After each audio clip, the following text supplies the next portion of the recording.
अगर हिंदुस्तान की लोकसभा में अगर आपके 10 से 15 एमपी होते, सोचो, तस्वुर की दुनिया में आपको लेकर जा रहा हूं, अगर 10 से 15 मुस्लिम एमपी होते तो हिंदुस्तान की पार्लियामेंट में असदुद्दीन ओवैसी अकेला महसूस नहीं करता अपने आप को। तमाम महाराष्ट्र के गयूर मुसलमानों को अस्सलाम वालेकुम। आज जो मुद्दा चल रहा है, मसला जो है मुस्लिम आरक्षण के ताल्लुक से है। आप सभी जानते हैं कि मुंबई हाई कोर्ट का मसला मुसलमानों के बारे में आरक्षण के क्या आया था, लेकिन आप सबको मैं बता दूं कि 2014 से पहले कांग्रेस और ये राष्ट्रवादी कांग्रेस 15 साल महाराष्ट्र के अंदर सत्ता में थी, और जब ये 15 साल सत्ता में थी तो मुसलमानों को आरक्षण देने का काम नहीं किया, और सिर्फ मुसलमानों के आरक्षण की बात आई तो समिति तैयार करने की बात करते थे, जैसे कि सच्चर समिति हो, रंगनाथ मिश्रा हो, या गुंडू कमेटी हो, या गफूर रहमान कमीशन हो। ये समिति निर्माण करने का 15 साल इन्होंने काम किया, और जब ये समितियों ने कहा कि मुसलमानों को एजुकेशन में 5% आरक्षण देना चाहिए, फिर ये कांग्रेस और राष्ट्रवादी कांग्रेस ने मुसलमानों को आरक्षण देने का काम नहीं किया, और जब इनकी ये सत्ता खत्म होने पर आई, 15 साल पूरे होते आए, तो तब ये कांग्रेस और राष्ट्रवादी के 2 महीने सत्ता के बचे। इन्हें डर था कि सत्ता चले जाएगी। उसी वक्त इन्होंने मुसलमानों को आरक्षण देने का वादा किया,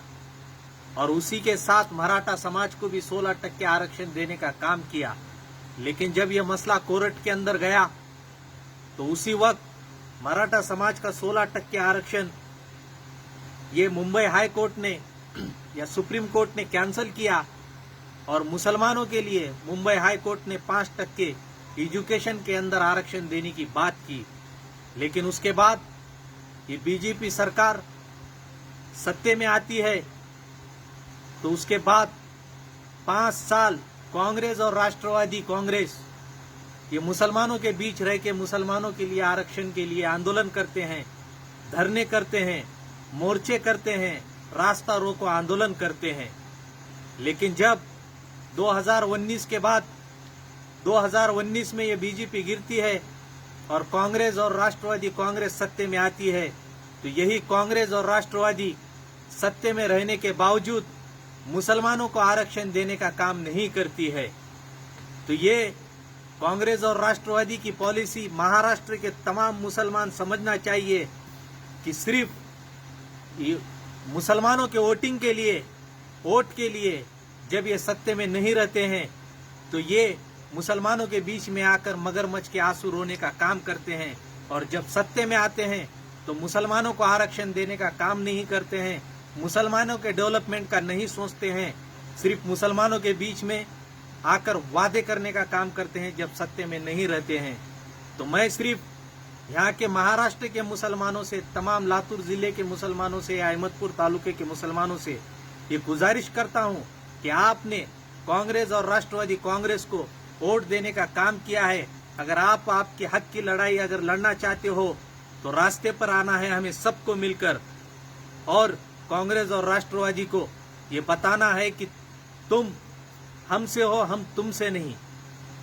मुस्लिम आरक्षण की लड़ाई हमें लड़ना है। शुक्रिया। मुझे शिकवा गिला आपसे है, उन लोगों से नहीं है मुझे, क्योंकि आपको तय करना है आज।